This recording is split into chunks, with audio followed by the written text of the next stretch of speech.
En voz alta relatos presenta La forma del agua, de Andrea Camilleri, la primera novela del comisario Montalbano.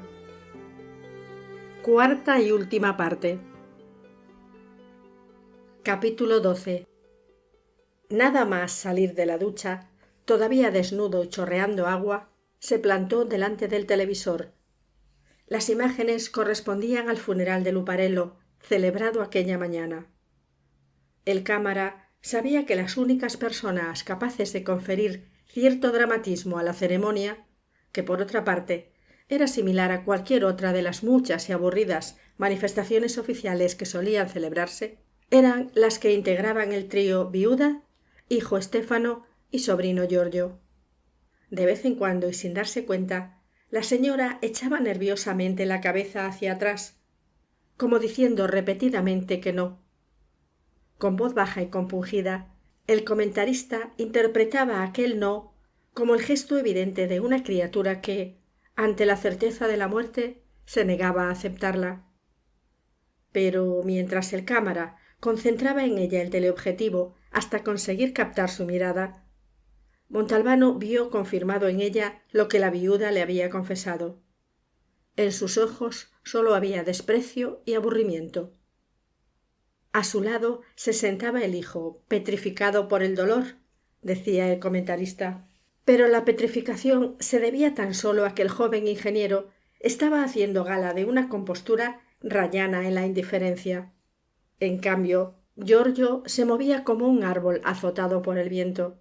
Oscilaba con lívido semblante y estrujaba incesantemente entre sus manos un pañuelo empapado de lágrimas. Sonó el teléfono y sin apartar los ojos de la pantalla fue a contestar. «Comisario, soy Germanà. Todo arreglado. El abogado Rizzo le da las gracias y dice que ya encontrará la manera de pagarle la deuda». Se decía por ahí que más de un acreedor hubiera preferido no cobrar, considerando las maneras que el abogado utilizaba a veces para pagar sus deudas. Luego he ido a ver a Saro y le he entregado el cheque. Los he tenido que convencer, no se lo creían. Pensaban que era una broma.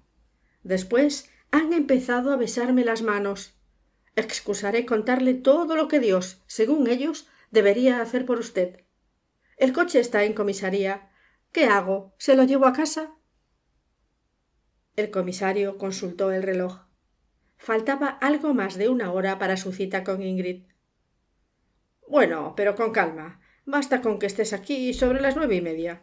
Después te acompaño al pueblo. No quería perderse el momento del falso desmayo. Se sentía como un espectador al que un prestidigitador hubiera revelado el truco y ya no disfruta de la sorpresa, aunque sí de la habilidad. Pero el que se perdió fue el cámara que en aquel preciso instante no consiguió captar al grupo de familiares, ni siquiera pasando rápidamente desde el primer plano del ministro a una panorámica, pues Estéfano y 2 voluntarios ya estaban acompañando fuera a la señora, mientras Giorgio permanecía en su sitio sin dejar de oscilar hacia adelante y hacia atrás. En lugar de dejar a Germanà en la puerta de la comisaría y marcharse, Montalbano bajó con él. Encontró a Fazio, que ya había regresado de Montelusa. Habían estado hablando con el herido y finalmente había conseguido tranquilizarlo. Se trataba, le explicó el sargento, de un vendedor de electrodomésticos milanés que una vez cada 3 meses cogía el avión, desembarcaba en Palermo, alquilaba un coche y realizaba su recorrido. En la gasolinera estaba echando un vistazo a un papel para comprobar la dirección del siguiente cliente cuando, de repente, oyó unos disparos y notó un agudo dolor en la espalda. Fazio se creía la historia. «Doctor, ese, cuando vuelva a Milán, se apunta a esa liga lombarda que quiere que Sicilia se separe del norte». «¿Y el empleado de la gasolinera?» «El empleado es otra cosa. Ya Lombardo está hablando con él. Ya sabe usted cómo es. Uno puede pasarse 2 horas charlando con él, como si lo conociera de toda la vida, y de pronto se da cuenta de que le ha contado secretos que no revelaría ni a un cura en confesión». Las luces estaban apagadas y la puerta de cristal cerrada. Montalbano había elegido expresamente el día de cierre semanal del bar Marinella. Aparcó el coche y esperó. Minutos después apareció un cupé rojo, plano como un lenguado. Ingrid abrió la portezuela y bajó. A pesar de la débil luz de la farola, el comisario vio que estaba mucho mejor de lo que se había imaginado. Con unos vaqueros ajustados que envolvían unas piernas larguísimas, una blusa blanca escotada con las mangas remangadas, sandalias y el cabello recogido en un moño, era la auténtica mujer de portada de revista. Ingrid miró a su alrededor. Vio las luces apagadas y con paso indolente pero seguro se dirigió hacia el automóvil del comisario. Se inclinó para hablarle a través de la ventanilla abierta. ¿Ves cómo yo tenía razón? ¿Y ahora a dónde vamos? ¿A tu casa? No, contestó enfurecido Montalbano. Suba. La mujer obedeció, e inmediatamente el coche se impregnó del perfume que el comisario ya conocía. ¿A dónde vamos? Repitió la mujer. Ahora ya no bromeaba. Era una mujer y había percibido el nerviosismo del hombre. ¿Tiene tiempo? Todo el que yo quiera. Vamos a un sitio en el que se sentirá a gusto porque ya ha estado allí, ya verá. ¿Y mi coche? Pasaremos después a recogerlo. Se pusieron en marcha y tras unos minutos de silencio, Ingrid hizo la pregunta que tendría que haber hecho al principio. ¿Por qué quieres verme? El comisario estaba pensando en que lo que se le había ocurrido al decirle que subiera con él al coche era una idea de auténtico lince, pero es que él era siempre un lince. Quería verla porque tengo que hacerle unas cuantas preguntas. Mira, comisario, yo le hablo de tú a todo el mundo. Si me hablas de usted, haces que me sienta incómoda. ¿Cuál es tu nombre de pila? Salvo. El abogado Rizzo te ha dicho que hemos encontrado el collar. ¿Cuál? ¿Cómo que cuál? El de corazón de brillantes. No, no me lo ha dicho. Además, no tengo trato con él. Seguramente se lo habrá dicho a mi marido. Tengo una curiosidad. ¿Acaso estás acostumbrada a perder y encontrar joyas? ¿Por qué? ¿Pero cómo? Te digo que hemos encontrado un collar que es tuyo y que vale 100 millones de liras y ni siquiera parpadeas. Ingrid soltó una suave carcajada gutural. La verdad es que no me gustan. ¿Lo ves? Le mostró las manos. No llevo anillos, ni siquiera una alianza. ¿Dónde lo perdiste? Ingrid no contestó de inmediato. Está repasando la lección, pensó Montalbano. Pero de pronto la mujer empezó a hablar mecánicamente. El hecho de ser extranjera no la ayudaba a mentir. Tenía curiosidad por ver ese aprisco, la corrigió Montalbano, del que tanto había oído hablar. Convencí a mi marido para que me llevara. Bajé del coche, di unos pasos y estuvieron a punto de atacarme. Me pegué un susto de muerte. Nos fuimos enseguida. Tenía miedo de que mi marido empezara a discutir. Al llegar a casa me di cuenta de que no llevaba el collar. ¿Y por qué te lo habías puesto aquella noche, si no te gustan las joyas?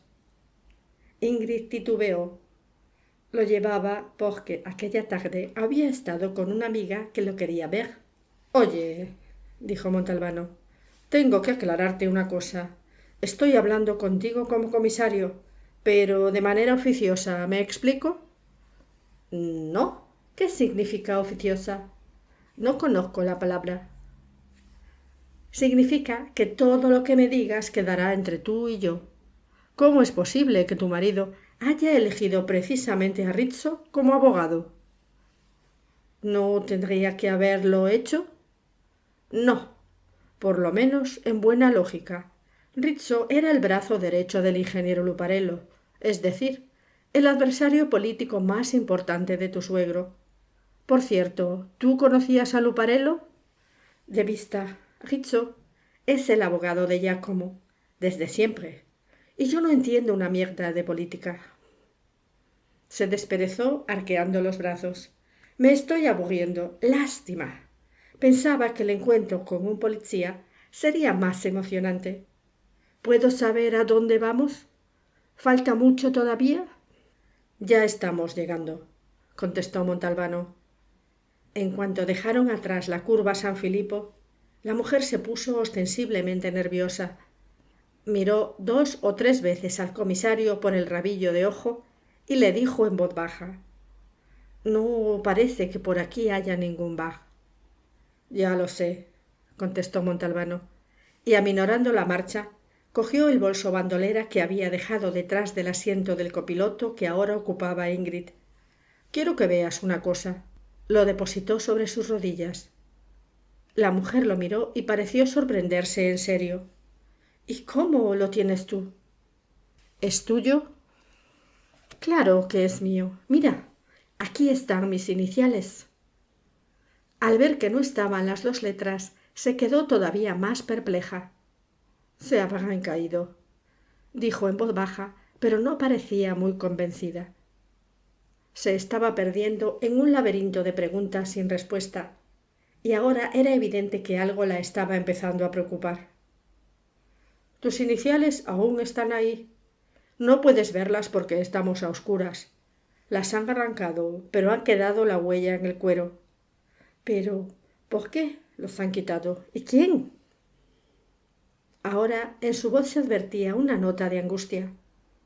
El comisario no le contestó, pero sabía muy bien por qué lo habían hecho, precisamente para hacerle creer a él que Ingrid había tratado de conferir un carácter anónimo a su bolso. Habían llegado a la altura del sendero por el que se accedía a Capo Masaria, y Montalbano, que había acelerado como si quisiera seguir todo recto, viró bruscamente y lo enfiló. De repente, sin mediar palabra, Ingrid abrió la puerta, saltó ágilmente del vehículo en marcha y echó a correr entre los árboles. Soltando maldiciones, el comisario frenó, bajó y corrió tras ella. A los pocos segundos se dio cuenta de que jamás conseguiría darle alcance, y se detuvo indeciso. Justo en aquel momento la vio caer. Cuando llegó a su lado, Ingrid, que aún no había conseguido levantarse, interrumpió un monólogo en sueco en el que claramente estaba expresando todo el miedo y la rabia que sentía. «Vete a tomar por saco», dijo, sin dejar de frotarse el tobillo derecho. «Levántate y no hagas más tonterías». La mujer obedeció con gran esfuerzo y se apoyó en Montalbano, que había permanecido inmóvil, sin ayudarla. La verja se abrió sin dificultad, pero la puerta principal de la casa opuso resistencia. «Dame a mí», dijo Ingrid. Lo había seguido sin un gesto, casi resignada. Pero ya había organizado su plan defensivo. «De todos modos, dentro no vas a encontrar nada», dijo en el umbral en tono desafiante. Encendió la luz muy segura de sí misma, pero al ver los muebles, las cintas de vídeo y la estancia perfectamente amueblada, no pudo evitar una expresión de asombro mientras una arruga se dibujaba en su frente. «Me habían dicho...» Pero inmediatamente se dominó y dejó la frase sin terminar. Se encogió de hombros y miró a Montalbano, esperando que éste hiciera algo. «Al dormitorio», dijo el comisario. Ingrid abrió la boca para soltar una frase ingeniosa, pero se desanimó. Dio media vuelta, se dirigió renqueando a la otra habitación y encendió la luz. Esta vez sin sorprenderse, pues ya esperaba que todo estuviera en orden. Se sentó a los pies de la cama. Montalbano abrió la puerta de la izquierda del armario. «¿Sabes a quién pertenecen estos vestidos? Tengo que suponer que son de Silvio, el ingeniero Lupaguelo». El comisario abrió la puerta del centro. «¿Estas pelucas son tuyas?» «Jamás me he puesto una peluca». Cuando Montalbano abrió la puerta de la derecha, Ingrid cerró los ojos. «Puedes mirar. Cerrar los ojos no te va a servir de nada. ¿Eso es tuyo?» «Sí, pero ya no tendría que estar aquí», dijo Montalbano, terminando la frase por ella. Ingrid se sobresaltó. «¿Cómo lo sabes? ¿Quién te lo ha dicho?» «No me lo ha dicho nadie. Lo he deducido yo solo. Soy policía, ¿recuerdas? ¿El bolso bandolera también estaba en el armario?» Ingrid asintió con la cabeza. ¿Y el collar que decías haber perdido? ¿Dónde estaba? En el interior del bolso. Me lo tuve que poner, pero después vine aquí y lo dejé. Hizo una pausa y miró largo rato al comisario a los ojos. ¿Qué significa todo esto? Volvamos a la otra habitación. Ingrid cogió un vaso del aparador. Lo llenó hasta la mitad de whisky. Se lo bebió prácticamente de un trago y lo volvió a llenar. ¿Quieres? Montalbano dijo que no. Se había sentado en el sofá y estaba contemplando el mar. La luz era lo bastante matizada para permitirle ver lo que había al otro lado del ventanal. Ingrid se acomodó a su lado. He estado aquí contemplando el mar en ocasiones mucho mejores. Se desplazó un poco en el sofá y apoyó la cabeza en el hombro del comisario, que no se movió, pues comprendió de inmediato que aquel gesto no era un intento de seducción. Ingrid, ¿recuerdas lo que te he dicho en el coche? ¿Que nuestra conversación era de carácter oficioso? Sí. Contéstame con toda sinceridad. ¿Los vestidos del armario los trajiste tú o los puso alguien? Los traje yo, por si los necesitaba. ¿Eras la amante de Luparello? No. ¿Cómo que no? Da la impresión de que aquí te encuentras como en tu casa. Con Luparello me acosté solo una vez, a los 6 meses de mi llegada a Montelusa. Después nunca más. Me trajo aquí, pero nos hicimos amigos de verdad, como jamás me había ocurrido con un hombre, ni siquiera en mi país. Podía contárselo todo, lo que se dice todo, y si me metía en algún lío, él me sacaba del apuro sin hacer preguntas. ¿Me quieres hacer creer que la única vez que estuviste aquí viniste con los vestidos, los vaqueros, las bragas, el bolso y el collar? Ingrid se apartó, irritada. No quiero hacerte creer nada. Te lo estoy contando. Al cabo de algún tiempo, le pregunté a Silvio si podía utilizar esta casa de vez en cuando, y él me dijo que sí. Solo me puso una condición, que fuera muy discreta y que no dijera nunca a nadie a quién pertenecía. Cuando decidías venir, ¿cómo sabías que la casa estaba libre y a tu disposición? Mediante una serie de timbrazos telefónicos. Yo he cumplido mi palabra con Silvio. Aquí solo venía con un hombre, siempre el mismo. Tomó un buen sorbo de whisky y pareció encoger los hombros. Un hombre que desde hace 2 años se ha empeñado en entrar a mi vida por la fuerza, porque yo después ya no quise volver a verle. ¿Después de qué? Después de la primera vez. La situación me daba miedo, pero él está trastornado, está, ¿cómo se dice?, obsesionado conmigo, pero es una obsesión exclusivamente física. Cada día me pide que nos veamos, y cuando lo traigo aquí se me echa encima, se vuelve violento, me arranca la ropa. Por eso tengo cosas de repuesto en el armario. ¿Y este hombre sabe a quién pertenece la casa? Yo nunca se lo he dicho, y él tampoco me lo ha preguntado jamás. No es que esté celoso, simplemente me desea. No se cansaría jamás de seguirme y siempre está dispuesto a acostarse conmigo. Comprendo. ¿Y Luparello? ¿Sabía con quién venías aquí? Te digo lo mismo. Jamás me lo preguntó y yo nunca se lo dije. Ingrid se levantó. No podríamos ir a hablar a otro sitio. Ahora este lugar me deprime. ¿Estás casado? No, contestó Montalbano, sorprendido. Vamos a tu casa, dijo ella, sonriendo sin alegría. Te había dicho que acabaríamos así, ¿no? Capítulo 13. Permanecieron en silencio un cuarto de hora, ya que a ninguno de los dos le apetecía hablar. Pero el comisario estaba cediendo una vez más a su naturaleza de lince. En efecto, al llegar a la entrada del puente que cruzaba el Caneto, orilló el coche, frenó, bajó y le dijo a Ingrid que hiciera lo mismo. Desde lo alto del puente mostró a la mujer el seco arenal que se adivinaba bajo la luz de la luna. «Mira», dijo, «este lecho de río lleva directamente a la playa. Tiene mucha pendiente y está lleno de piedras y rocas. ¿Serías capaz de bajar por él en coche? Ingrid examinó el primer tramo del recorrido, el que podía ver o más bien adivinar. No lo sé. De día sería distinto. De todos modos, si quieres, puedo intentarlo. Entornó los ojos y miró al comisario sonriendo. Te has informado muy bien sobre mí, ¿eh? Bueno, entonces, ¿qué tengo que hacer? Hacerlo, contestó Montalbano. Muy bien, tú espera aquí. La mujer subió al coche y lo puso en marcha. Bastaron pocos segundos para que Montalbano perdiera de vista la luz de los faros. Adiós, muy buenas. Esta me la ha pegado, dijo el comisario en tono resignado. Cuando se disponía a emprender la larga marcha hacia Bigata, la oyó regresar con el motor rugiendo. Puede que lo consiga. ¿Tienes una linterna? Está en la guantera. La mujer se arrodilló, iluminó la parte inferior del vehículo y volvió a levantarse. ¿Tienes un pañuelo? Montalbano se lo dio, e Ingrid se vendó fuertemente el dolorido tobillo. Sube.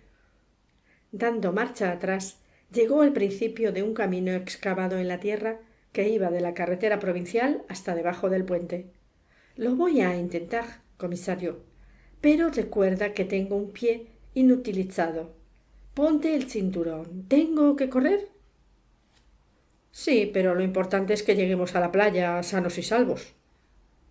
Ingrid soltó el embrague y salieron disparados. Fueron 10 minutos de un constante y atroz traqueteo.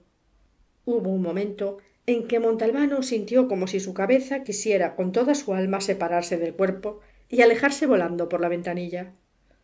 En cambio, Ingrid se mostraba tranquila y decidida, e incluso conducía con la punta de la lengua afuera. El comisario estuvo a punto de decirle que no lo hiciera, pues, sin querer, podía cortársela de un mordisco.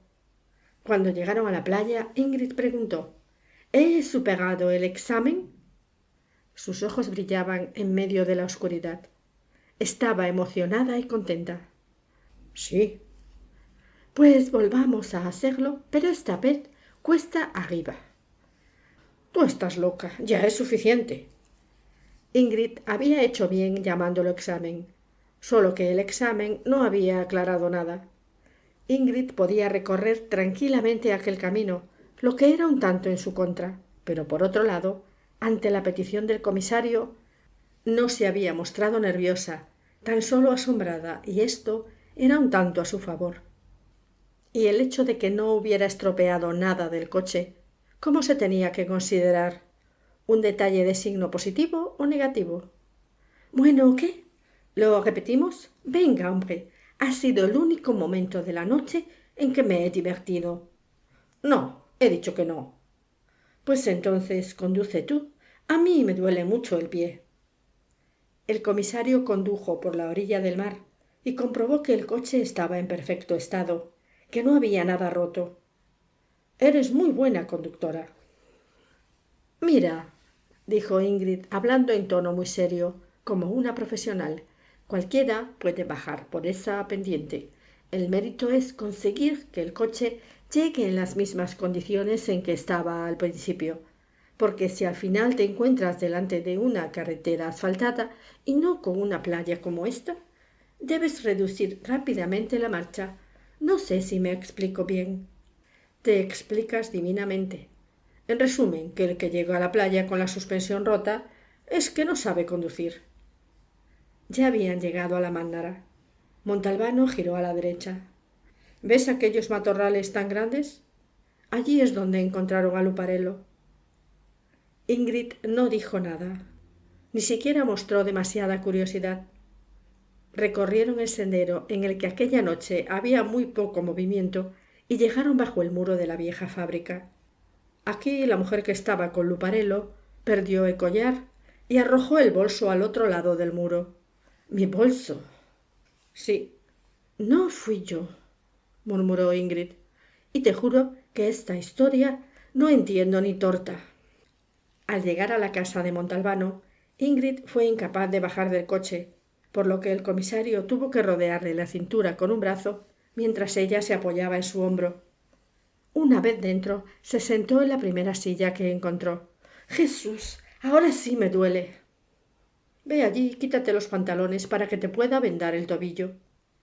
Ingrid se levantó quejándose y avanzó cojeando y apoyándose en los muebles en las paredes. Montalbano llamó a comisaría. Faccio le comunicó que el empleado de la gasolinera lo había recordado todo y había identificado perfectamente al hombre que se sentaba al volante, al que querían matar. Turi Gambardella, un miembro de la cosca de los Cufaro, como habían supuesto. Galuzzo, añadió Faccio, ha ido a casa de Gambardella. Su mujer dice que hace un par de días que no lo ve. Te habría ganado la apuesta, dijo el comisario. ¿Y usted cree que yo iba a ser tan gilipollas como para picar el anzuelo?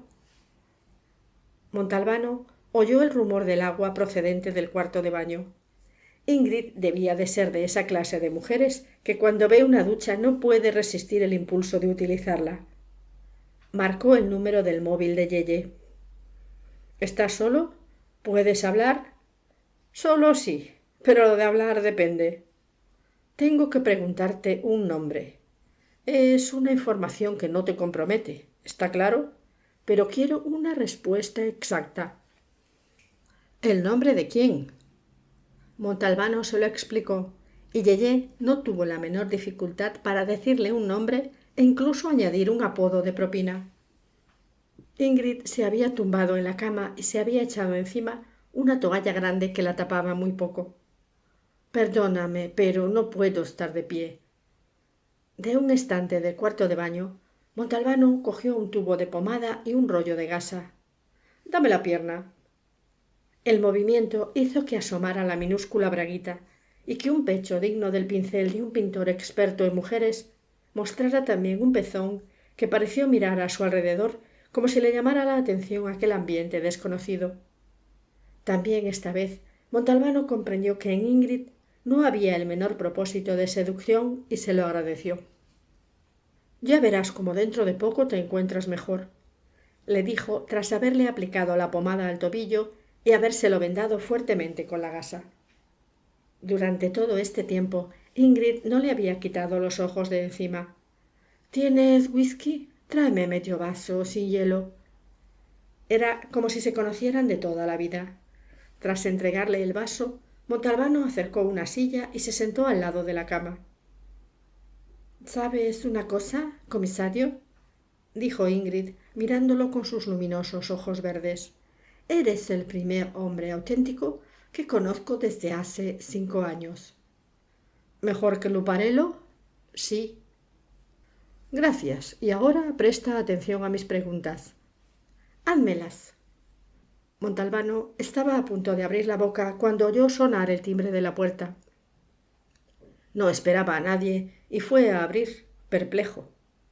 De pie en el umbral, Ana, vestida de paisano, lo miró sonriendo. «¡Sorpresa!». Lo apartó y entró en la casa.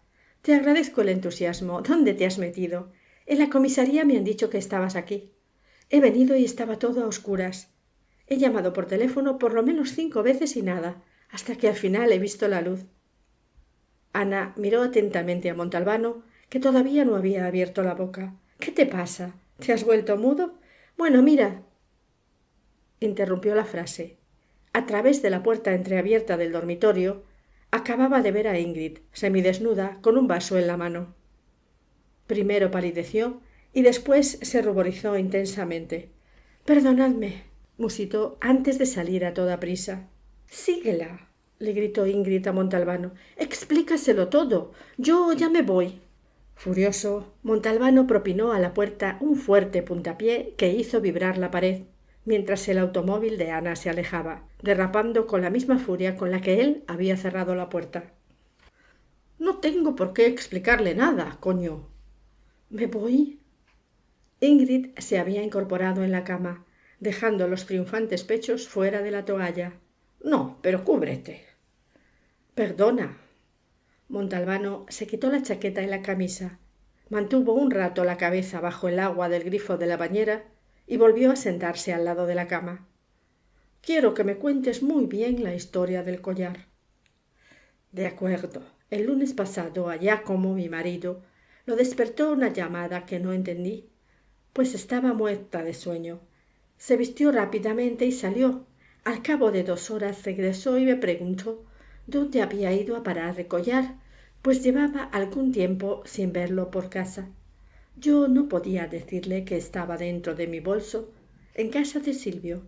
Si me hubiera pedido que se lo enseñara, no habría sabido qué contestarle, así que le dije que lo había perdido hacía por lo menos un año y que no se lo había querido decir por temor a que se enfadara.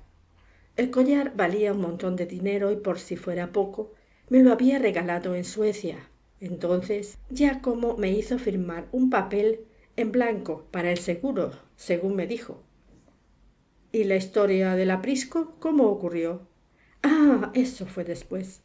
Cuando regresó a la hora del almuerzo, me explicó que Richo, su abogado, le había dicho que para el seguro se necesitaba una explicación más convincente que la de la pérdida, y le había aconsejado montar el número del aprisco. Aprisco, la corrigió pacientemente Montalbano. El cambio de letra le molestaba. Aprisco, repitió Ingrid. A mí, la verdad, la historia no me convencía demasiado, me parecía retorcida, demasiada invención. Entonces, Giacomo me hizo ver que a los ojos de todo el mundo yo era una guarra, y por consiguiente a nadie le habría extrañado que se me hubiera ocurrido la idea de que me llevaran al aprisco. Comprendo. La que no comprende soy yo. Tenían intención de que la pringaras tú. No conozco la palabra. Mira, Luparello muere en el aprisco mientras está en compañía de una mujer que lo ha convencido para ir allí. ¿De acuerdo? De acuerdo. Pues quieren hacer creer que aquella mujer fuiste tú. El bolso es tuyo, el collar y los vestidos que hay en la casa. Tú sabes bajar por el caneto, por lo tanto, yo debería llegar a una única conclusión. Esa mujer se llama Ingrid Sjöström. Ya entiendo, dijo Ingrid. Contempló en silencio el vaso que sostenía en la mano y de pronto experimentó una sacudida. No es posible. ¿Qué? Que Giacomo estuviera de acuerdo con la gente que quiere que la pringue yo, como tú dices. Puede que lo hayan obligado a estar de acuerdo. La situación económica de tu marido no es muy buena, ¿sabes? Él no me ha dicho nada, pero yo lo sabía. Sin embargo, estoy segura de que si lo ha hecho, no ha sido por dinero. De eso yo también estoy seguro. Pues entonces, ¿por qué? La explicación podría ser otra, es decir, que tu marido se haya visto obligado a involucrarte para salvar a una persona a la que aprecia más que a ti. Espera. Montalbano se dirigió a la otra estancia, donde había un pequeño escritorio atestado de papeles, y cogió el fax que le había enviado Niccolò Zito. ¿Pero salvar a otra persona de qué? Le preguntó Ingrid en cuanto regresó. Si Silvio murió mientras hacía el amor, nadie tiene la culpa. No lo mataron. Proteger a esta persona, pero no de la ley, Ingrid, sino de un escándalo.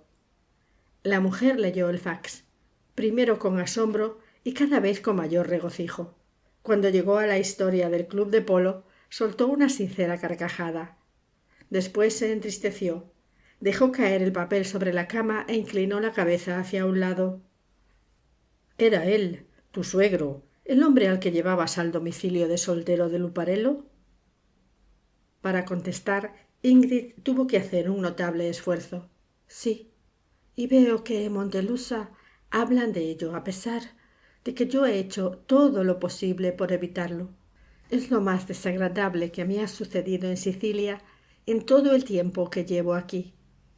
No es necesario que me cuentes los detalles. Quiero que sepas que no fui yo la que empezó. Hace 2 años mi suegro tenía que asistir a un congreso en Roma. Nos invitó a mí y a Giacomo, pero en el último momento mi marido no pudo ir. Él insistió en que fuera yo, pues no había estado nunca en Roma. Todo fue muy bien hasta que la última noche mi suegro entró en mi habitación. Estaba como enloquecido. Me acosté con él para calmarlo. Gritaba, me amenazaba. Durante el viaje de vuelta en avión estuvo casi a punto de echarse a llorar y dijo que jamás volvería a ocurrir. Ya sabes que vivimos en la misma casa, ¿verdad? Bueno, pues una tarde en que mi marido había salido y yo estaba en cama, mi suegro se presentó en mi habitación como aquella noche, temblando de pies a cabeza. Tuve miedo como la otra vez. La criada estaba en la cocina.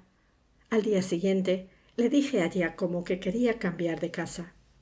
Él se sorprendió. Yo insistí y discutimos.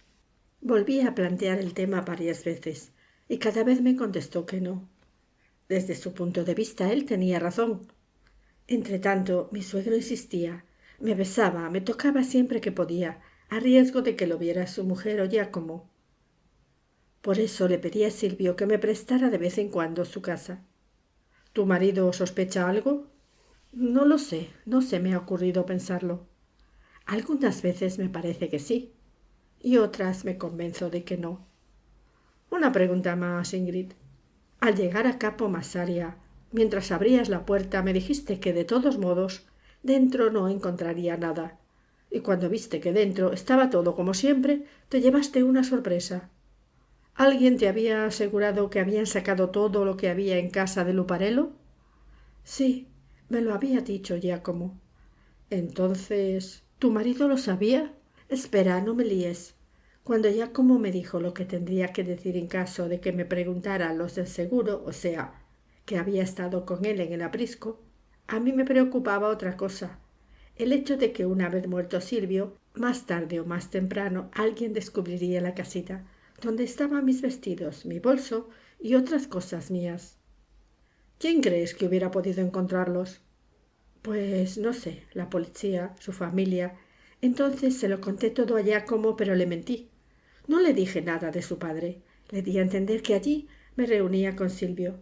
Por la noche me explicó que estaba todo arreglado, que un amigo se encargaría de todo y que si alguien descubría la casita solo encontraría las paredes encaladas. Y yo le creí. ¿Qué te ocurre? ¿Cómo que qué me ocurre? Te tocas constantemente la nuca. Ah, sí, me duele. Debe ser de la bajada por el caneto. ¿Qué tal va el tobillo? Mejor, gracias. Ingrid se echó a reír. Pasaba de un estado de ánimo a otro con la misma facilidad que los niños. ¿De qué te ríes? Tu nuca, mi tobillo, parecemos dos pacientes hospitalizados. ¿Te sientes con ánimos para levantarte? Si por mí fuera, me quedaría aquí hasta mañana por la mañana. Tenemos otras cosas que hacer. Vístete. ¿Puedes conducir? Capítulo 14. El lenguado rojo de Ingrid aún estaba en el aparcamiento del bar Marinela. Por lo visto, debía parecer demasiado comprometedor robarlo, ya que no había muchos en Montelusa y provincia. Coge tu coche y sígueme, dijo Montalbano. Volvemos a Capo Massaria. Dios mío, ¿para qué? Ingrid se enfadó, pues no le apetecía regresar allí, y el comisario lo comprendía muy bien. En tu propio interés. A la luz de los faros, que inmediatamente apagó, el comisario observó que la verja de la casa estaba abierta. Bajó y se acercó al automóvil de Ingrid. Espérame aquí. Apaga las luces. ¿Recuerdas si al salir cerramos la verja? No lo recuerdo muy bien, pero creo que sí. Da la vuelta al coche, pero procura hacer el menor ruido posible.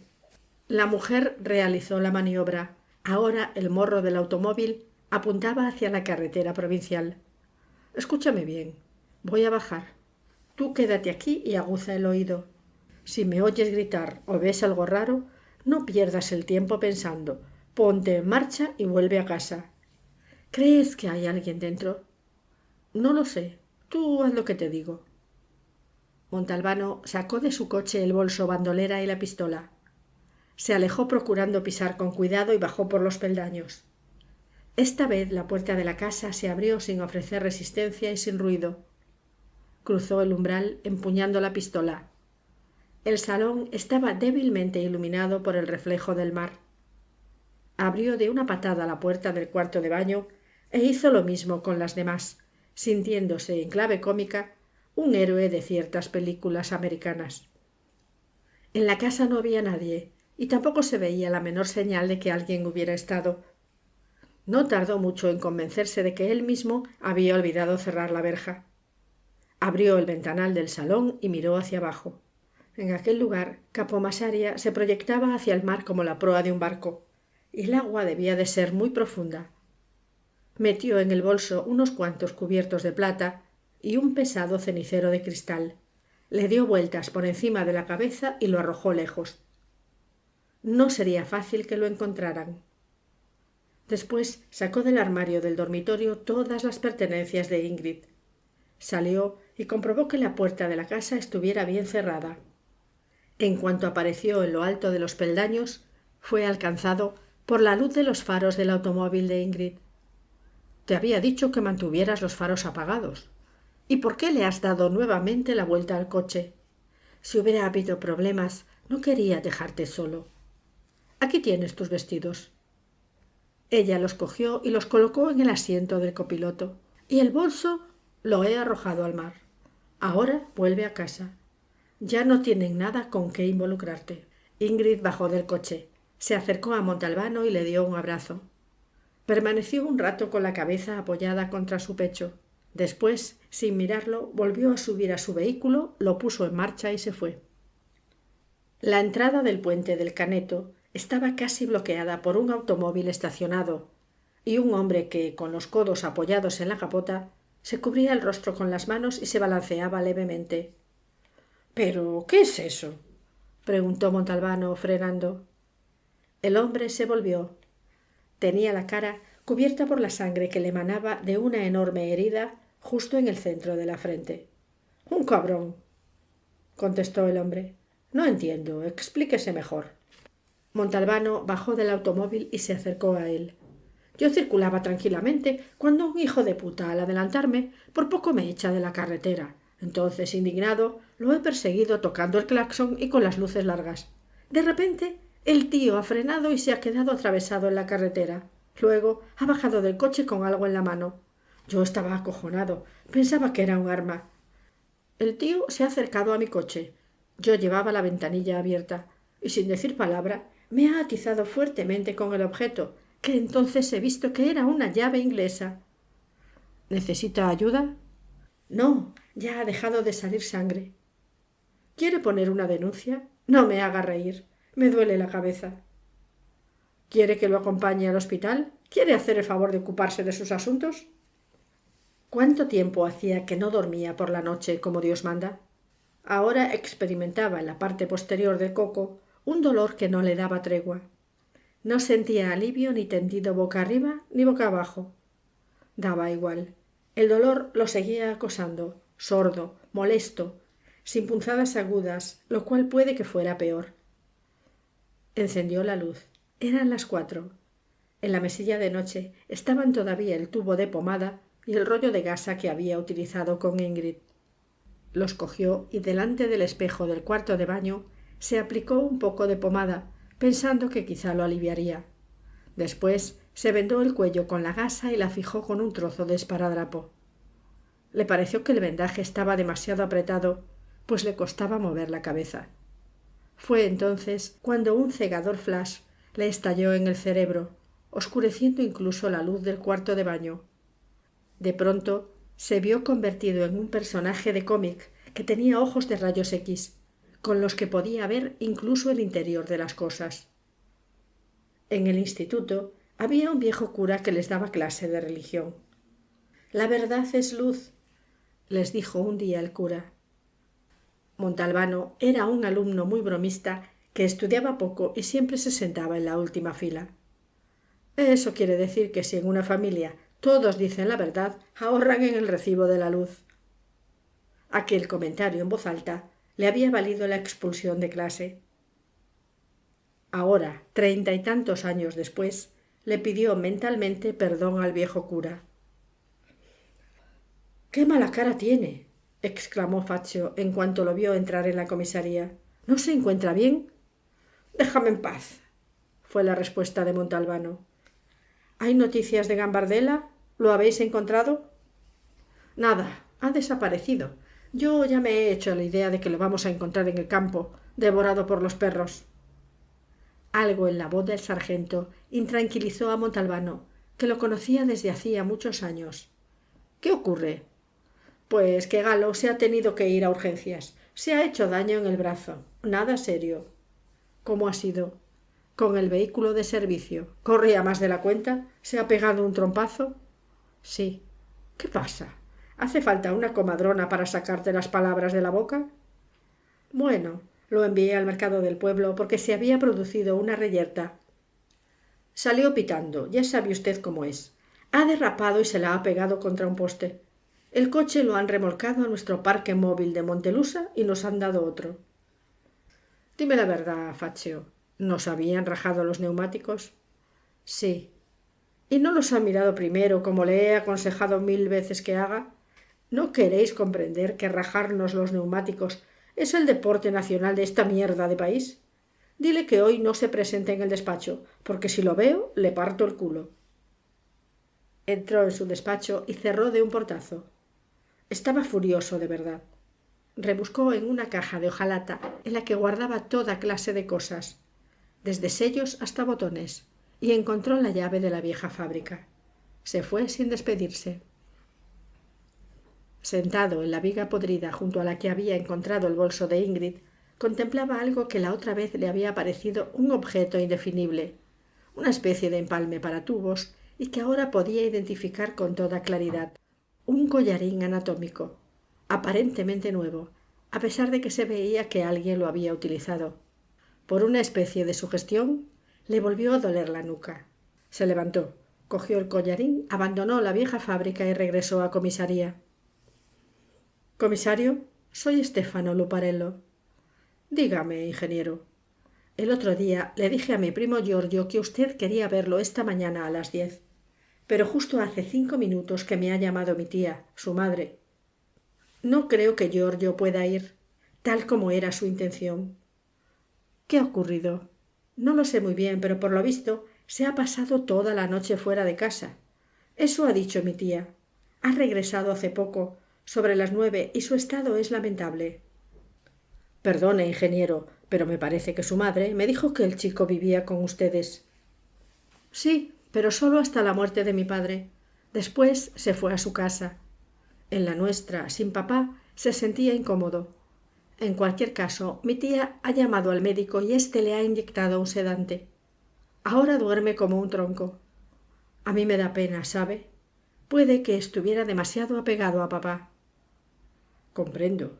Si ve a su primo, dígale que necesito hablar con él, pero sin prisas. No es nada importante. Cuando pueda. Lo haré sin falta. Ah, mamá, que está a mi lado, me dice que lo salude de su parte. Salúdela de la mía. Su madre es una mujer extraordinaria, ingeniero. Dígale que siento un profundo respeto por ella. Se lo diré. Muchas gracias. Montalbano se pasó una hora firmando papeles y otra escribiendo. Eran unos cuestionarios del ministerio tan complejos como inútiles. Galuzzo, muy alterado, ni siquiera llamó a la puerta, sino que la abrió con tal violencia que la golpeó contra la pared. ¿Pero qué coño te pasa? ¿Qué ocurre? Me acabo de enterar por un colega de Montelusa. Han matado al abogado Rizzo. De un disparo. Lo han encontrado al lado de su automóvil, en el barrio de San Giussipuzzu. Si quiere me informo mejor. Déjalo, voy yo. Montalbano consultó el reloj. Eran las 11. Salió corriendo. En casa de Saro no contestaba nadie. Montalbano llamó a la puerta de al lado y le abrió una viejecita con cara de pocos amigos. ¿Qué pasa? ¿Qué maneras son esas de llamar? Perdone, señora. Buscaba a los señores Montaperto. Los señores Montaperto. ¿Pero qué señores? Esos son unos basureros indecentes. No parecía que hubiera demasiada simpatía entre ambas familias. ¿Y usted quién es? Soy comisario de policía. El rostro de la mujer se iluminó y empezó a dar voces con agudas notas de alegría. —¡Turidru, Turidru, ven corriendo! —¿Qué pasa? —preguntó un viejo extremadamente delgado que acababa de aparecer. Ese señor es comisario. ¿Lo ves como yo tenía razón? ¿Ves cómo los busca la policía? ¿Ves cómo era gente mala? ¿Ves cómo se han escapado para no acabar en la cárcel? ¿Cuándo se han escapado, señora? No hace ni media hora, con el chiquillo. Si se da prisa, puede que los alcance en la calle. Gracias, señora. Voy corriendo. Saro, su mujer y su hijo lo habían conseguido. Por el camino de Montelusa lo obligaron 2 veces a detenerse. Primero una patrulla de soldados alpinos y después otra de carabinieri. Lo peor fue cuando se dirigía a San Giussipuzzu, pues entre bloqueos y controles tardó 3/4 de hora en recorrer menos de 5 kilómetros. En el lugar de los hechos estaban el jefe superior de policía, el coronel de los carabinieri y la jefatura de Montelusa en pleno. También estaba Ana, que fingió no verlo. Giacomuzzi miraba a su alrededor, buscando a alguien a quien poder contárselo todo con pelos y señales. En cuanto vio a Montalbano, corrió a su encuentro. Una ejecución en toda regla, despiadada. ¿Cuántos eran? Solo uno, al menos el que disparó fue solo uno. El pobre abogado salió de su despacho a las 6:30 de esta mañana, cogió unos papeles y se dirigió a Tabía, donde se había citado con un cliente. Se ha comprobado que salió solo de su despacho, pero por el camino recogió en su coche a algún conocido. Puede que fuera alguien que hacía autostop. Giacomuzzi soltó una carcajada tan sonora que algunas personas se volvieron a mirarlo. Y tú te imaginas a Rizzo, con la cantidad de líos que tenía, invitando a subir a su coche a un desconocido. Pero si no se fiaba ni de su sombra. Tú sabes mejor que yo que detrás de Luparello estaba Rizzo. No, seguramente ha sido alguien a quien él conocía. Un mafioso, sin la menor duda. ¿Un mafioso, dices? Pondría la mano en el fuego. La mafia ha subido el precio, pide cada vez más, y los políticos no siempre están en condiciones de satisfacer sus exigencias. Pero hay otra hipótesis. Debió de cometer algún error ahora que se sentía más fuerte tras el nombramiento del otro día, y no se lo han perdonado. Giacomuzzi, te felicito. Esta mañana estás siendo especialmente perspicaz. Se ve que has cagado bien. ¿Cómo puedes estar tan seguro de lo que dices? Por la manera en que el otro lo ha matado. Primero le ha reventado los cojones a patadas. Después lo ha obligado a arrodillarse. Le ha puesto el arma en la nuca y ha disparado. Montalbano experimentó súbitamente una punzada de dolor en la parte posterior de la cabeza. ¿Qué arma era? Pascuano dice que, a juzgar por el orificio de entrada y salida, y teniendo en cuenta que el cañón estaba prácticamente en contacto con la piel, tiene que ser una 7,65. —¡Doctor Montalbano! —Te llama el jefe superior —dijo Giacomuzzi, eclipsándose. El jefe superior le tendió la mano y ambos se miraron sonriendo. —¿Cómo es posible que usted también esté aquí? —En realidad, señor jefe superior, ya me iba. Me encontraba en Montelusa, me he enterado de la noticia y he venido por simple curiosidad. —Pues entonces hasta esta noche. No falte, se lo ruego. Mi mujer lo espera. Era una suposición, una simple suposición y tan endeble que, si se hubiera detenido un instante a examinarla, se habría desvanecido. Estaba pisando a fondo el acelerador y poco faltó para que en un control le pegaran un tiro. Al llegar a Capo Masaria, ni siquiera apagó el motor. Saltó del vehículo dejando la puerta abierta. Abrió sin dificultad la verja y la puerta de la casa y corrió al dormitorio. En el cajón de la mesilla de noche ya no estaba la pistola. Se insultó a sí mismo de mala manera. Se había comportado como un gilipollas. Después de haber descubierto el arma, había vuelto un par de veces a la casa con Ingrid y no se había tomado la molestia de comprobar si el arma estaba en su sitio. No lo había hecho ni una vez, ni siquiera cuando encontró la verja abierta y se tranquilizó pensando que había sido él quien había olvidado cerrarla. Ahora voy a tambasiare, pensó en cuanto llegó a su casa. Tambasiare era un verbo que le gustaba. Significaba ponerse a pasear de habitación en habitación sin un propósito definido, ocupándose en fruslerías.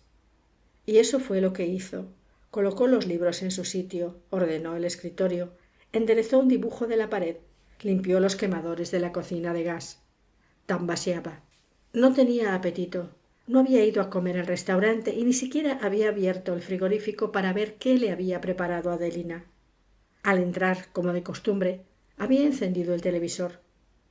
La primera noticia que dio el presentador de Televigata fue la referente a los detalles del asesinato del abogado Rizzo. Los detalles, pues la novedad de aquella muerte ya se había comentado en una edición extraordinaria. El periodista no tenía la menor duda. El abogado había sido asesinado por la mafia, atemorizada por el hecho de que la víctima acabara de acceder a un cargo de alta responsabilidad política, desde el cual podría luchar con más eficacia contra el crimen organizado. Porque este era el mensaje clave de la renovación. Guerra sin cuartel a la mafia.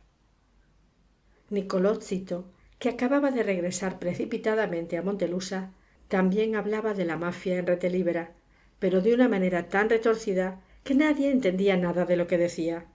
Entre líneas, mejor dicho, entre palabras, Montalbano intuyó que Zito pensaba en un brutal ajuste de cuentas, pero no lo decía abiertamente por temor a que se añadiera otra querella a las muchas que ya tenía pendientes. Al final, Montalbano se cansó de toda aquella cháchara hueca, apagó el televisor, bajó las persianas para que no entrara la luz del día, se tendió vestido en la cama y se acurrucó. Se quería acutufare, otro verbo que le gustaba. Significaba tanto recibir palos como apartarse de la sociedad. En aquel momento, ambos significados eran válidos para él. Capítulo 15. Más que una nueva receta para preparar los pulpitos, el invento de la señora Elisa, la esposa del jefe superior de policía, fue para el paladar de Montalbano una auténtica inspiración divina. Se sirvió por segunda vez un abundante plato y cuando estaba a punto de terminar, aminoró el ritmo de la masticación para prolongar, aunque fuera por poco tiempo, el placer que el plato le estaba deparando. La señora Elisa lo contemplaba satisfecha. Como toda buena cocinera, disfrutaba de la extasiada expresión del rostro de los comensales mientras saboreaban uno de sus platos. Y Montalbano, por la expresividad de su rostro, era uno de sus invitados preferidos. «Gracias, se lo agradezco muy de veras», le dijo el comisario al final, lanzando un suspiro. Los pulpitos habían obrado en parte una especie de milagro, pero solo en parte, pues aunque era cierto que ahora Montalbano se sentía en paz con Dios y con los hombres, no lo era menos que seguía sin estar en paz consigo mismo. Al terminar la cena, la señora recogió la mesa y llevó una botella de chivas para el comisario y otra de licor amargo para su marido. Y ahora, mientras vosotros empezáis a hablar de vuestros muertos asesinados en la vida real, yo me voy a ver los falsos muertos de la televisión. Los prefiero. Era un rito que se repetía por lo menos una vez cada 15 días. A Montalbano le resultaban simpáticos el jefe superior y su mujer, y éstos correspondían ampliamente su simpatía. El jefe superior era un hombre distinguido, culto, reservado, casi una figura de otra época. Hablaron de la desastrosa situación política, de las peligrosas incógnitas que el creciente desempleo estaba creando, de la grave situación del orden público. Después, el jefe superior pasó a una pregunta directa. ¿Me quiere explicar por qué no ha cerrado todavía el asunto Luparello? Hoy he recibido una preocupada llamada de Lobianco. ¿Estaba enfadado? No, como le he dicho, simplemente preocupado. Perplejo, más bien. No consigue explicarse la razón de su demora, y yo tampoco, si he de serle sincero. Mire, Montalbano, usted me conoce y sabe que jamás me permitiría ejercer la más mínima presión sobre uno de mis funcionarios para obligarle a tomar una determinada decisión. Lo sé muy bien. Por consiguiente, si le hago la pregunta es para satisfacer mi curiosidad personal. ¿Me explico? Estoy hablando con mi amigo Montalbano, que conste. Un amigo cuya inteligencia y perspicacia conozco muy bien y cuyo civismo en las relaciones humanas es algo muy poco frecuente hoy en día. Se lo agradezco, señor jefe superior, y seré sincero como usted merece. Lo que no me convenció de toda esta historia fue el lugar donde se descubrió el cadáver. Desentonaba mucho, de manera estridente, con la personalidad y la conducta de Luparello. Hombre astuto, prudente y ambicioso, me pregunté, ¿por qué lo ha hecho? ¿Por qué se ha ido a la Mánnara para mantener una relación sexual que en aquel ambiente resultaba extremadamente arriesgada y ponía en peligro su imagen? No encontré una respuesta. Mire, señor jefe superior, era algo como si, salvando las distancias, el presidente de la República hubiera muerto de un infarto mientras bailaba el rock en una discoteca de ínfima categoría. El jefe superior levantó una mano para interrumpirlo. Su comparación no es apropiada. Observó con una sonrisa que no era una sonrisa. Hemos visto recientemente algún ministro que se ha desmelenado bailando en salas de fiesta de categoría más o menos ínfima y no se ha muerto. Él, por desgracia, que evidentemente estaba a punto de añadir, se perdió antes de brotar de sus labios. Pero el hecho está ahí, prosiguió diciendo tozudamente Montalbano, y esta primera impresión me la confirmó ampliamente la viuda del ingeniero. ¿Ha tenido ocasión de conocerla? Una mujer que piensa con la cabeza. Fue la señora quien quiso hablar conmigo y así me lo hizo saber. En el transcurso de una conversación que mantuve ayer con ella, me dijo que su esposo tenía una casita en Capo Masaria y me facilitó las llaves. Por consiguiente, ¿qué razón tenía para exponerse al peligro en un lugar como el Aprisco? Yo también me lo he preguntado. Admitamos por un momento, y por el puro placer de la discusión, que se dejó convencer por una mujer dotada de una extraordinaria capacidad de persuasión. Una mujer que no era del lugar y que lo condujo allí por un camino absolutamente impracticable. Tenga en cuenta que la que iba al volante era una mujer. ¿Un camino impracticable? ¿Dice usted?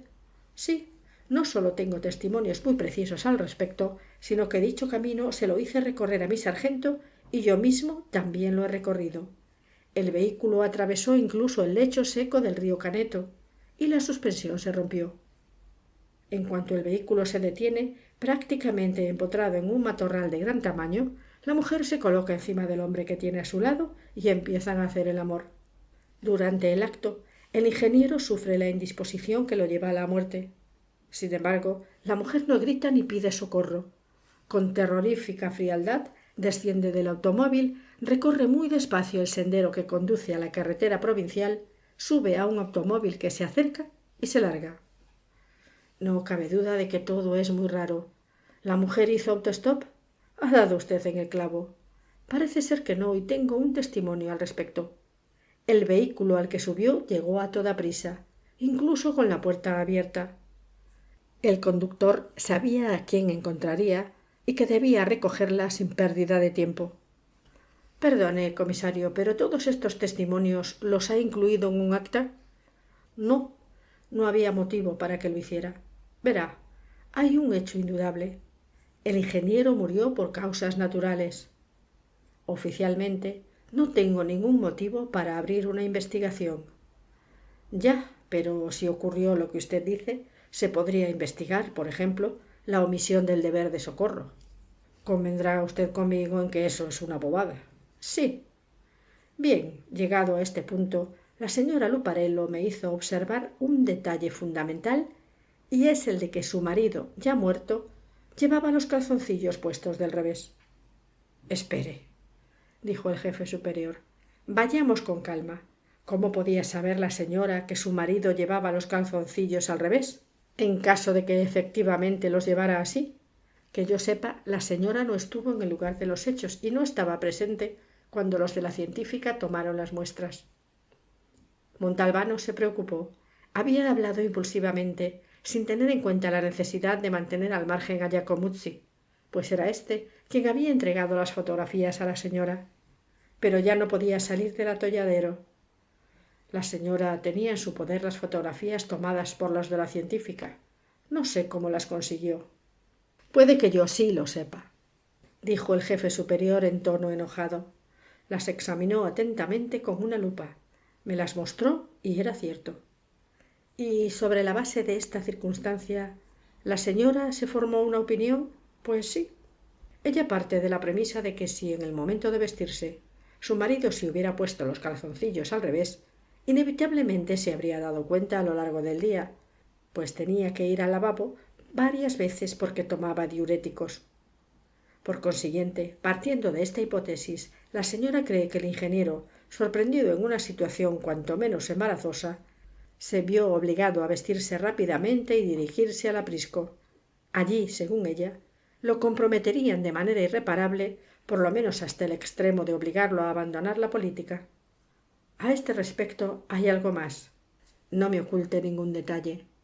Los dos basureros que encontraron el cuerpo antes de llamar a la policía hablaron con el abogado Rizzo, pues sabían que este era el alter ego de Luparello. Pues bien, Rizzo no solo no se mostró sorprendido, estupefacto, asombrado, preocupado ni alarmado, sino que los instó a denunciar inmediatamente el hecho. ¿Y eso usted cómo lo sabe? ¿Acaso le habían intervenido el teléfono?, preguntó aterrorizado el jefe superior. No le había intervenido nada. Es la fiel transcripción del breve coloquio hecha por uno de los dos basureros. Lo hizo por motivos que aquí sería prolijo explicar. ¿Acaso pretendía someterlo a chantaje? No, pretendía escribir una obra teatral. Puede creerme, no tenía la menor intención de cometer un delito. Y aquí entramos en el meollo de la cuestión, es decir, Rizzo. Espere. Esta noche me había propuesto encontrar la manera de regañarlo, por esta manía suya de querer complicar las cosas. Usted habrá leído, sin duda, Cándido de Sciascia. Recuerda que el protagonista afirma en determinado momento que cabe la posibilidad de que las cosas sean casi siempre sencillas. Es lo que yo quería recordarle. Sí, pero mire, Cándido dice casi siempre, no siempre. Admite excepciones. Y el de Luparello es un caso en el que las cosas se disponen de manera que parezcan sencillas. Y, por el contrario, son complicadas. Lo son, y mucho. Hablando de Cándido, ¿recuerda el subtítulo? Claro, un sueño siciliano. Exacto. Pero esto, en cambio, es una especie de pesadilla. Aventuro una hipótesis que difícilmente se podrá confirmar ahora que han asesinado a Rizzo. Bueno, pues a última hora de la tarde del domingo, hacia las 7, el ingeniero llama a su mujer para decirle que regresará muy tarde, pues tiene una reunión política importante. En su lugar, se dirige a una cita amorosa en la casita de Capo Masaria. Me apresuro a decirle que una eventual investigación acerca de la persona que estaba con el ingeniero plantearía muchas dificultades, pues Luparello era ambidiestro. Perdone, ¿qué quiere usted decir? Ambidiestro en mi tierra es alguien que utiliza con la misma soltura tanto la extremidad derecha como la izquierda, ya sea la mano o el pie. Impropiamente se dice también de alguien que va indistintamente con un hombre o con una mujer. Ambos hablaban en tono muy serio. Parecían dos profesores que estuvieran compilando un nuevo diccionario. ¿Qué me dice?, exclamó asombrado el jefe superior. Me lo ha dado a entender con toda claridad la señora Luparello. Y la señora no tenía ningún interés en decirme una cosa por otra, sobre todo en este tema. ¿Usted fue a la casita? Sí. Todo estaba perfectamente ordenado. Dentro hay cosas que pertenecían al ingeniero y nada más. Siga adelante con su hipótesis. Durante el acto sexual o inmediatamente después, como es probable que ocurriera habida cuenta de los restos de esperma encontrados, Luparello muere. La mujer que está con él... ¡Alto!, dijo el jefe superior. ¿Cómo puede decir con tanta seguridad que se trataba de una mujer? Usted mismo acaba de trazarme el horizonte sexual más bien amplio del ingeniero. Lo diré porque estoy seguro. En cuanto se da cuenta de que su amante ha muerto, la mujer pierde la cabeza. No sabe qué hacer. Se trastorna, se altera, incluso se le cae el collar que llevaba, pero no se da cuenta. Después se calma y comprende que lo único que puede hacer es pedir ayuda a Rizzo, la sombra de Luparello. Rizzo le dice que abandone inmediatamente la casa y le aconseja esconder la llave en algún lugar para que él pueda entrar. La tranquiliza. Él se encargará de todo. Nadie se enterará de la existencia de aquella cita concluida de una forma tan trágica. Más calmada, la mujer abandona la escena. ¿Cómo que abandona la escena? ¿No fue una mujer la que llevó a Luparello al aprisco? Sí y no. Sigo.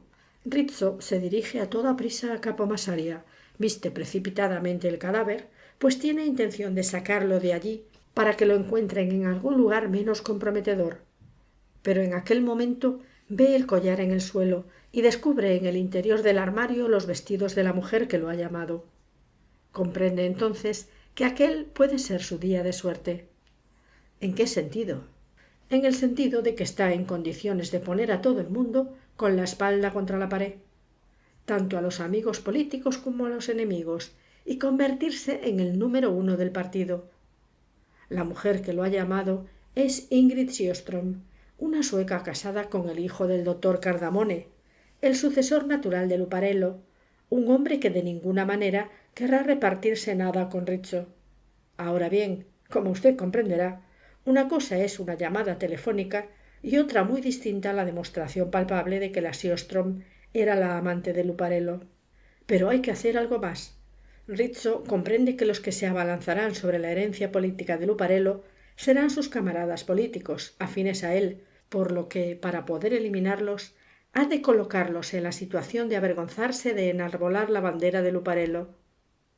Es necesario ponerlo de vuelta y media y deshonrar totalmente al ingeniero.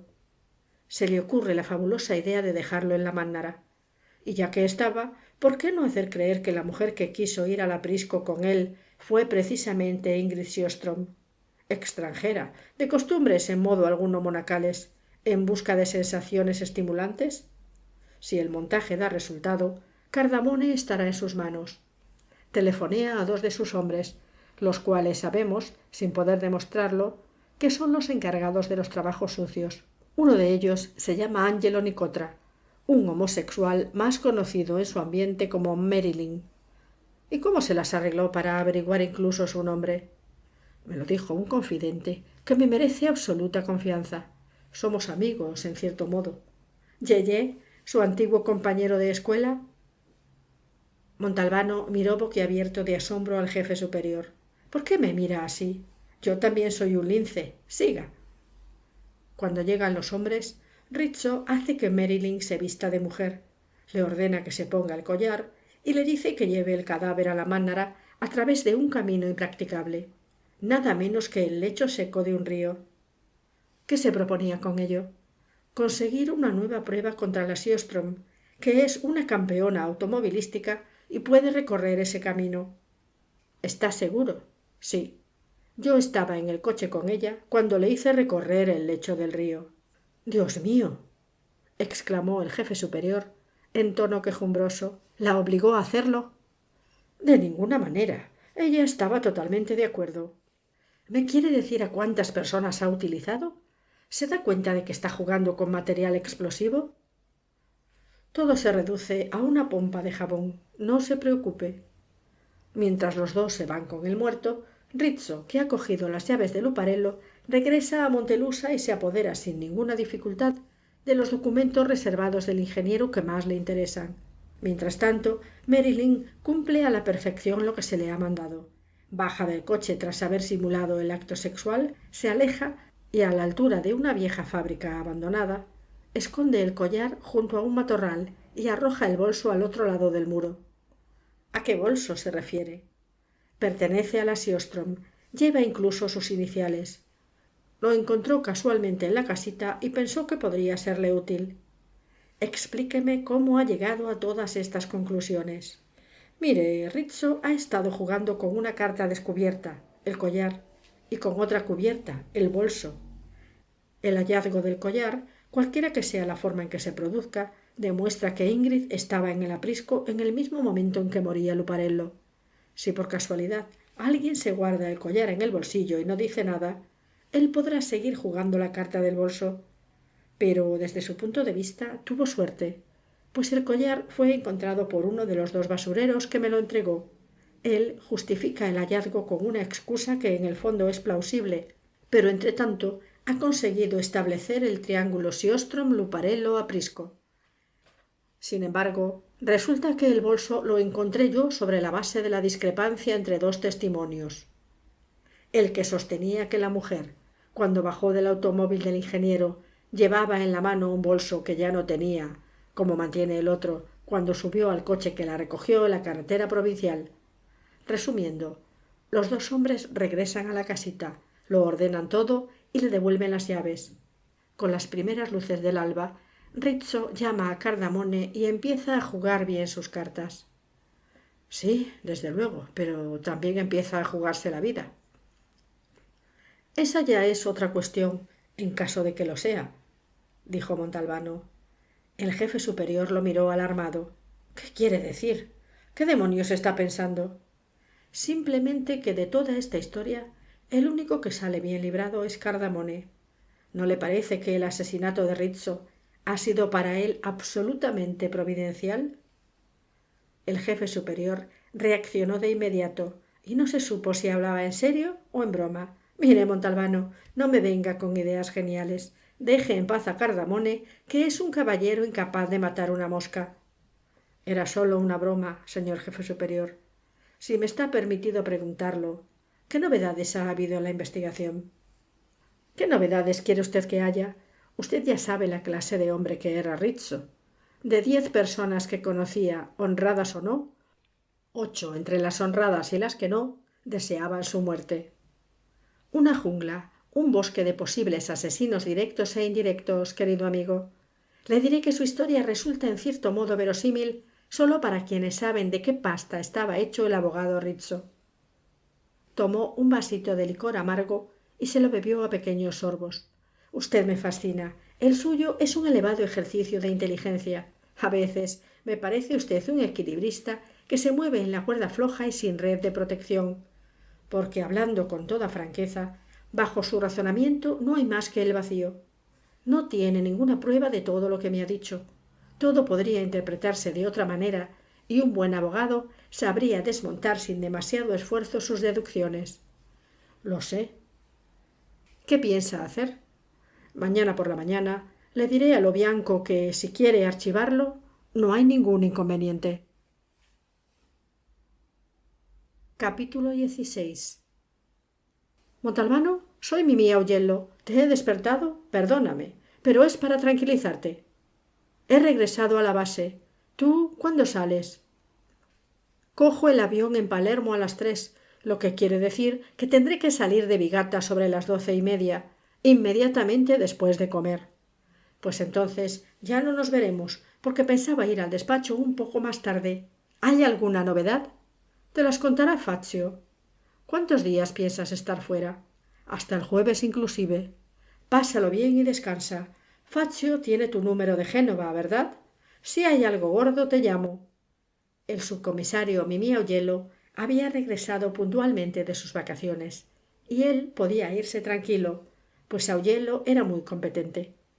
Llamó a Livia para decirle la hora de llegada y ésta, rebosante de felicidad, le dijo que iría a recibirlo al aeropuerto.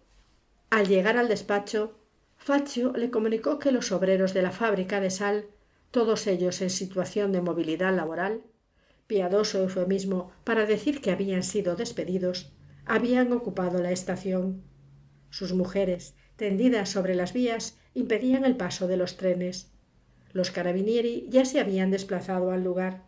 ¿Tendrían que ir ellos también? ¿Para qué? Pues no sé, para echar una mano. ¿A quién? ¿Cómo a quién, doctor? A los carabinieri, a las fuerzas del orden, que además somos nosotros, hasta que no se demuestre lo contrario. Si de veras se te ocurre echar una mano a alguien, échasela a los que han ocupado la estación. Doctor, siempre lo he pensado. Usted es comunista. Comisario, soy Stefano Luparello. Perdone. ¿Ha ido a verle mi primo Giorgio? No, no sé nada de él.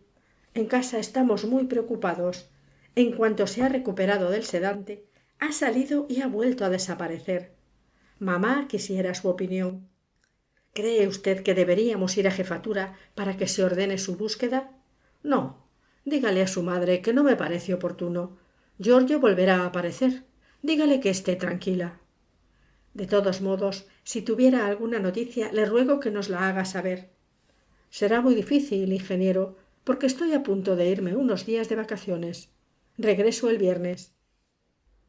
Los primeros días junto a Livia, en su casa de Bocadase, le hicieron olvidar casi por completo Sicilia, gracias a los profundos y reparadores sueños de que disfrutó, abrazado a Livia. Casi, pero no del todo, pues 2 o 3 veces el olor, el habla y las cosas de su tierra lo sorprendieron a traición. lo levantaron ingrávidamente en el aire y lo devolvieron durante unos cuantos segundos a Vigata. Y estaba seguro de que cada vez Livia se había dado cuenta de aquellas ausencias y se lo había quedado mirando sin decir nada. La noche del jueves recibió una llamada de Fazio absolutamente inesperada. Nada importante, dottore. Era solo para oír su voz y confirmar su regreso de mañana. Montalbano sabía que las relaciones del sargento con Augello no eran muy fáciles. ¿Necesitas que te consuele? ¿Acaso el malvado de Augello te ha zurrado el trasero? Nunca le parece bien lo que hago. Ten paciencia. Te he dicho que vuelvo mañana. ¿Hay alguna novedad? Ayer detuvieron al alcalde y a 3 concejales. Prevaricación y encubrimiento. Por las obras de ampliación del puerto. Finalmente, han llegado a donde tenían que llegar. Sí, dottore, pero no se haga ilusiones. Aquí quieren copiar a los jueces de Milán, pero Milán queda muy lejos. ¿Alguna otra cosa? Hemos encontrado a Gambardella, ¿lo recuerda? Al que pretendían matar mientras echaba gasolina en su coche. Pero no estaba tirado en el campo a la vista de todos, sino incapretado, con las manos y los pies atados a la espalda, en el portaequipajes de su automóvil, al que además prendieron fuego, quemándolo por completo. Y si lo quemaron por completo, ¿cómo habéis podido averiguar que Gambardella estaba incapretado? Utilizaron un alambre, dottore. Nos vemos mañana, Fazio. Y esta vez fueron no solo el olor y el habla de su tierra los que lo atrajeron, como un imán, también la estupidez, la crueldad y el horror. Tras haber hecho el amor, Livia permaneció en silencio un buen rato y después le cogió la mano. ¿Qué ocurre? ¿Qué te ha dicho tu sargento? Nada importante, no te preocupes. Pues, entonces, ¿por qué te has puesto triste? Montalbano se ratificó en su convicción. Si había en el mundo una persona a la que él hubiera podido cantar una misa entera y solemne, aquella persona era Livia. Al jefe superior solo le había cantado media misa y ni siquiera seguida. Se incorporó en la cama y modificó la posición de la almohada. Escúchame. Le habló de la Mannara, del ingeniero Silvio Luparello y del afecto que le profesaba su sobrino Giorgio, de cómo, en determinado momento, aquel afecto se había trastornado, corrompido, convertido en amor y pasión, de la última cita en la casa de soltero de Capo Masaria, de la muerte de Luparello, de Giorgio, enloquecido por el temor al escándalo, no por él, sino por la imagen y la memoria de su tío, y de cómo el joven lo vistió como pudo y lo llevó a rastras hasta el coche para sacarlo de allí y que lo encontraran en otro lugar. Le habló de la desesperación de Giorgio, al darse cuenta de que la simulación no se sostendría en pie, de que todos se darían cuenta de que transportaba a un muerto, de la idea de colocarle el collarín anatómico que hasta pocos días antes él se había visto obligado a llevar y que todavía estaba en el coche, de cómo había intentado ocultar el collarín con un trapo de color negro, de cómo de repente había temido caer víctima de la epilepsia que lo aquejaba, de cómo había llamado a Rizzo, le explicó a Livia quién era el abogado, y de cómo éste había comprendido que aquella muerte, debidamente arreglada, podía cambiar su suerte. Le habló de Ingrid, de su marido Giacomo, del doctor Cardamone, de la violencia, no encontraba otra palabra, que éste ejercía contra su nuera. «¡Qué cosa tan miserable!», comentó Livia, de cómo Rizzo sospechaba aquella relación y había tratado de involucrar a Ingrid, consiguiendo su propósito con Cardamone, pero no con él. Le habló de Marilyn y de su cómplice, del alucinante viaje en coche, de la horrenda pantomima en el interior del automóvil estacionado en la Mannara. «Perdóname un momento, tengo que tomar una bebida fuerte». Cuando Livia regresó, le contó los sórdidos detalles del collar, el bolso, los vestidos. Le habló de la desgarradora desesperación de Giorgio al ver las fotografías y comprender la doble traición de Rizzo hacia la memoria de Luparello y hacia él, que deseaba salvar a toda costa aquella memoria. «Un momento», dijo Livia. «¿Es guapa esta Ingrid?» «Guapísima. Y como sé muy bien lo que estás pensando, te diré más. He destruido todas las falsas pruebas que había en su contra». «Eso no es propio de ti». dijo Livia resentida. He hecho cosas aún peores. Presta atención. Rizzo, que tiene en sus manos a Cardamone, consigue su objetivo político, pero comete un error. Subestima la reacción de Giorgio, un joven de extraordinaria belleza. Y dale, él también, dijo Livia tratando de bromear, pero de temperamento muy frágil, añadió el comisario. Dejándose arrastrar por la emoción, corre trastornado a la casa de Capo Masaria. Toma la pistola de Luparello, se encuentra con Rizzo, descarga su rabia pateándole y después le dispara un tiro en la nuca. ¿Lo has detenido? No, ya te he dicho que he hecho cosas peores que eliminar pruebas. Mira, mis compañeros de Montelusa creen, y la hipótesis no es del todo descabellada, que a Rizzo lo ha matado la mafia. Y yo no les he revelado la que, a mi juicio, es la verdad. ¿Pero por qué? Montalbano extendió los brazos sin contestar. Livia se fue al cuarto de baño y el comisario oyó el rumor del agua en la bañera. Cuando más tarde le pidió permiso para entrar, la encontró todavía en la bañera llena de agua, con el mentón apoyado en las rodillas dobladas. ¿Tú sabías que en aquella casa había una pistola? Sí. ¿Y la dejaste allí? Sí. Te has ascendido tú solo, ¿verdad? Preguntó Livia, tras permanecer un buen rato en silencio. De comisario a Dios. Un Dios de tercera categoría, pero Dios de todos modos. Nada más bajar del avión, corrió al bar del aeropuerto. Necesitaba tomarse un café de verdad, después de la innoble agua sucia que le habían servido a bordo. Oyó que lo llamaban. Era Stefano Luparello. ¿Qué hace, ingeniero? ¿Regresa a Milán? Sí, vuelvo a mi trabajo. He estado demasiado tiempo ausente y me buscaré una casa más grande. En cuanto la encuentre, mi madre se reunirá conmigo. No quiero dejarla sola. Hace muy bien, a pesar de que en Montelusa ella tiene a su hermana, al sobrino. El ingeniero se tensó.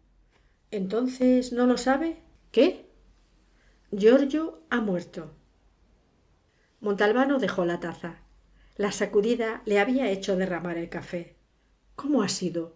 ¿Recuerda que el día en que usted se iba, lo llamé para saber si Giorgio había ido a verle? Lo recuerdo muy bien. A la mañana siguiente aún no había regresado a casa. Entonces me sentí obligado a avisar a la policía y a los carabinieri. Realizaron una búsqueda absolutamente superficial, perdone que se lo diga. A lo mejor estaban demasiado ocupados investigando el asesinato del abogado Rizzo. El domingo por la tarde, un pescador vio desde su barca un coche que había caído sobre la escollera, justo bajo la curva San Filipo. ¿Conoce la zona? Está poco antes de llegar a Capo Masaria. Sí, la conozco. El pescador se acercó al coche remando. Vio que en el asiento del conductor había un cuerpo y corrió a avisar a las autoridades. ¿Consiguieron establecer la causa de la muerte? Sí, como usted sabe. Desde la muerte de papá, mi primo vivía en un estado prácticamente de confusión mental. Demasiados tranquilizantes, demasiados sedantes. Cuando llegó a esa curva, en lugar de rodearla, siguió en línea recta y, como circulaba a gran velocidad, reventó el pretil. No se había recuperado. Sentía una auténtica pasión por mi padre. Lo amaba profundamente. Pronunció las palabras pasión y amaba en tono firme y preciso, como si remarcando los límites quisiera eliminar cualquier posible difuminación del significado. Por el altavoz llamaron a los pasajeros del vuelo a Milán. En cuanto salió del aparcamiento del aeropuerto, donde había dejado su coche, Montalbano pisó a fondo el acelerador. No quería pensar en nada, solo concentrarse en la conducción. Unos 100 metros más allá, se detuvo al borde de un pequeño lago artificial. Bajó y abrió el maletero. Cogió el collarín anatómico, lo arrojó al agua y esperó a que se hundiera. Solo entonces sonrió. Había querido actuar como un dios. Livia tenía razón. Pero aquel dios de tercera categoría, en su primera y esperaba que fuera la última experiencia, había dado plenamente en el clavo. Para ir a Vigata tenía que pasar a la fuerza por delante de la jefatura superior de Montelusa. Fue allí precisamente donde su automóvil decidió pararse. Montalbano intentó repetidamente ponerlo en marcha, pero fue inútil. Bajó y estaba a punto de entrar en jefatura para pedir ayuda cuando se le acercó un agente que lo conocía y había observado sus infructuosas maniobras. El agente levantó el capó, tocó algunas cosas y lo volvió a cerrar. Todo en orden, pero mande que le echen un vistazo. Montalbano volvió a subir al automóvil, lo puso en marcha y se inclinó para recoger unos periódicos que se habían caído. Cuando se incorporó, vio a Ana apoyada en la ventanilla abierta. —¿Cómo estás, Ana? La muchacha se limitó a mirarlo sin contestar. —¿Y bien? —¿Y tú eres un hombre honrado? —le preguntó Ana con voz silbante. Montalbano comprendió que se refería a la noche en que había visto a Ingrid semidesnuda en su cama. —No, no lo soy —contestó—, pero no por lo que tú piensas.